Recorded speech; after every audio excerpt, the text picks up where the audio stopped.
Hi అండి, నా పేరు Srikanth, property adviser and managing director of Shri Vedabhoomi developers. ఈరోజు మనం Srisailam highway, southern part of Hyderabad Srisailam highway real estate market గురించి కొంచెం తెలుసుకుందాం. అక్కడ మార్కెట్ కండిషన్, ఆఫ్టర్ ఎలక్షన్ తర్వాత ఎట్లా ఉంది సిచ్యువేషన్, కొనొద్దా, డెవలప్మెంట్ ఆగిపోతుందా గవర్నమెంట్ చేంజ్ అవడంతో, ఇలాంటి కొన్ని సందేహాలను మనం ఒకసారి అనాలిసిస్ చేద్దాము. ఇప్పుడు ప్రస్తుతం గవర్నమెంట్ చేంజ్ అయింది. సో దీని ఇంపాక్ట్ అక్కడ ఏరియా మీద ఏ విధంగా ఉంది అనేది ఒకసారి మనం అనాలిసిస్ చూస్తే southern part of Hyderabad Srisailam హైవేలో మనకు ఓఆర్ఆర్ కనెక్టివిటీ, ఇక్కడ మనము inner ring road, LB Nagar inner ring road, తర్వాత మనము ఇటు సిటీ, ఇటు వర్డ్స్ గచ్చిబౌలి నుంచి ఈ విధంగా వస్తే మనకి ఎగ్జిట్ నెంబర్ 14 దిగినప్పటి నుండి అటు వెళ్తే అక్కడ ఈసిటీ ఇంతకుముందు దానికి ఫ్యాబ్ సిటీ అని అంటే ఇప్పుడు ఈసిటీ, ఎలక్ట్రానిక్ మ్యానుఫ్యాక్చరింగ్ సిటీ అని. తర్వాత ముందుకు వెళ్తే మీకు అక్కడ కలెక్టరేట్, రంగారెడ్డి జిల్లా కలెక్టరేట్, అట్లే కొంచెం ముందుకు వెళ్తే మనకు శ్రీ అకాడమీ, తర్వాత విల్లా ప్రాజెక్ట్స్ రామ్కి అని, ప్రజయ్ అని, తర్వాత కావూరి హిల్స్ అని, ఇట్లా ఇంకా రీసెంట్లీగా వచ్చిన విల్లా ప్రాజెక్ట్స్ ఇంకా చాలా ఉన్నాయి. మనకు శ్రీనిధి సెరెనిటీ అని, ఇట్లా ఇంకా చాలా, ఒక్కటని కాదు, ఇట్లా చాలా మల్టిపుల్ విల్లా ప్రాజెక్ట్స్ అన్నీ కూడా ఔటర్ బయటకు వచ్చేసాయి. ఇవి మనకు టువర్డ్స్ కందుకూరు వరకు కూడా, కందుకూరు కడతాల వరకు కూడా టచ్ అప్ అయిపోయాయి. సో ఇది ఈ కండిషన్లో గవర్నమెంట్ చేంజ్ అయిన ఇంపాక్ట్ అనేది మార్కెట్ మీద ఉన్నప్పటికీ ఈ ఏరియాలో దీని ప్రభావం అంతగా ఉండకపోవచ్చని నా అభిప్రాయం. ఎందుకంటే ఇక్కడ ఉన్న అన్ని ప్రాజెక్ట్స్ కూడా స్టేట్ ప్రాజెక్ట్స్ కొన్ని అయితే, సెంట్రల్ ప్రాజెక్ట్స్ కొన్ని ఉన్నాయి. మెయిన్లీ చెప్పాలంటే ఈ ఏరియా, ఇప్పుడున్న ఈ శ్రీశైలం హైవే ఏరియా, ఎక్కడైతే మహేశ్వరం, కందుకూరు, కర్తాలు, ఈ ఏరియా అనేది ఇప్పుడున్న ఔటర్ రింగ్ రోడ్డు, ఇప్పుడు వచ్చే రీజనల్ రింగ్ రోడ్డుకి మధ్యలో ఉంటుంది ఈ స్పేస్ అనేది. ఈ స్పేస్లో మనం ఇన్వెస్ట్ చేయగలిగితే 5 to 10 ఇయర్స్లో మంచి రిటర్న్స్ అనేవి మనం చూడగలుగుతాం. ఈ RRR మరి గవర్నమెంట్ చేంజ్ అయింది కదా, RRR ఆగిపోతుందా, ఇంకోటి శ్రీశైలం హైవే 4 లైన్ ఎక్స్పాన్షన్ అవుతుందా కాదా అనే సందేహాలు ఉంటాయి. అవి రెండు కూడా మీకు నేషనల్ హైవే NH 765ని డెవలప్ చేసేది సెంట్రల్ గవర్నమెంట్, అండ్ ఆల్మోస్ట్ దానికి సంబంధించిన వర్క్స్లో భాగంగా సెంట్రల్ లైటింగ్ సిస్టమ్ కూడా తుక్కుగూడ నుంచి డిండి వరకు ఆల్రెడీ ప్రాసెస్ నడుస్తుంది. ఇప్పుడు రీసెంట్లీ కందుకూరు, కర్తాళ్ళు, అమన్గల్ వరకు కూడా అయిపోయాయి.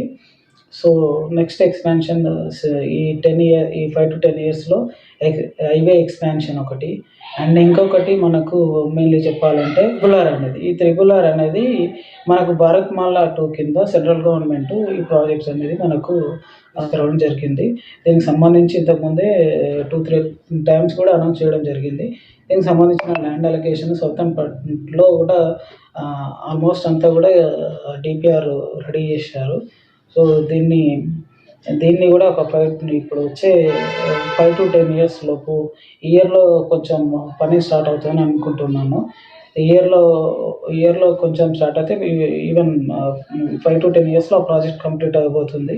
సో ఆఫ్టర్ ఈ ప్రాజెక్ట్ కంప్లీట్ అయిన తర్వాత ఇక్కడ రేట్లు, ఈ ఔటర్కి RRRకి మధ్యలో ఉన్న వెంచర్లు కానీ ఏమన్నా ప్లాట్లు కొనాలంటే మనం కొనలేము. ఇప్పటికే హైవే సైట్లు కానీ ఇంకా అటు ముందుకొచ్చి చూస్తే ఎక్కడ చూసినా మీకు 25,000 అంటే బిఫోర్ కడతాల్లో 25,000కి తక్కువ ఎక్కడ లేదు. ఎక్కడో జీపీ లేఅవుట్లో కూడా ఇక్కడ ఉండే చెప్పలేను, కానీ హైవేకి ఉన్నాయి minimum 20,000 to 25,000 per square yard నడుస్తుంది. ఈవెన్ ఇప్పుడు కొత్త విల్లా ప్రాజెక్ట్స్ అయితే 30,000 కూడా పెడుతున్నారు. సో ఇప్పుడు ఇన్వెస్ట్ చేసుకుంటే మాత్రం మంచి ఫ్యూచర్ ఉంటుంది. హైవేకి కానీ హైవే నుంచి 1.5-2 కిలోమీటర్ రేడియేషన్లో కానీ తీసుకుంటే బాగుంటుంది. ఇంకా చాలా development activities not only state government కాకుండా సెంట్రల్ గవర్నమెంట్ ఇన్వాల్వ్మెంట్ అయిన ప్రాజెక్ట్స్ కూడా చాలా ఉన్నాయి. ఇప్పుడు మనకు తిరుపతికి వెళ్ళే రేడియేషన్ తగ్గించడానికి కూడా నంద్యాల, కర్నూలు ఈ హైవే కూడా కనెక్టివిటీ రోడ్ ప్రాసెస్ చేస్తున్నారు. తర్వాత ఐకానిక్ బ్రిడ్జ్ కృష్ణా నది పైన కడుతున్నారు. ఇట్లా డెవలప్మెంట్‌కి సంబంధించిన అన్ని యాక్టివిటీస్ అనేది సౌతర్న్ పార్ట్ ఆఫ్ హైదరాబాద్‌లో జరుగుతున్నాయి. ముఖ్యంగా మనం చెప్పుకోవాలంటే ఇక్కడ మనకు మహేశ్వరం, ఇక్కడ దుగ్గుగూడ దాటిన తర్వాత మహేశ్వరం, తర్వాత కందుకూరు, కడతాల్ ఈ ఏరియాలో మాత్రం డెవలప్మెంట్‌కి చాలా స్కోప్ ఉంటుంది. ఎందుకంటే ఈ ఏరియాలో మనకు గవర్నమెంట్ ప్రాజెక్ట్స్ ఎక్కువ ఉన్నాయి. గవర్నమెంట్ ల్యాండ్ కూడా ఎక్కువ ఉంది. ఆల్మోస్ట్ ఇప్పుడు మనకు ఫార్మాసిటీ అనౌన్స్ చేసింది నియర్లీ 20,000 ఎకర్స్.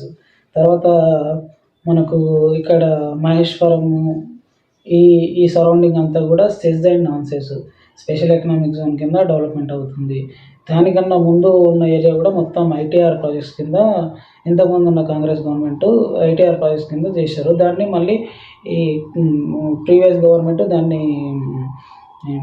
దాన్ని డిఫరెంట్‌గా ఈ సిటీ అని, తర్వాత ఇప్పుడు రీసెంట్‌గా ఎలిమినేట్ దగ్గర ఇటు కందుకూరు మండలం ఎలిమినేట్‌లో ఇటు ఏరోస్పేస్ గానీ, ఇట్లా డిఫరెంట్ సెక్టార్స్ కింద హార్డ్‌వేర్‌కు సంబంధించిన మ్యానుఫ్యాక్చరింగ్ యూనిట్స్ గానీ, ఇట్లా డెవలప్మెంట్ చేయడం జరుగుతుంది. కాబట్టి ఈ ఈ ఏరియా డెవలప్మెంట్ కావడానికి మంచి స్కోప్ ఉన్న ఏరియా.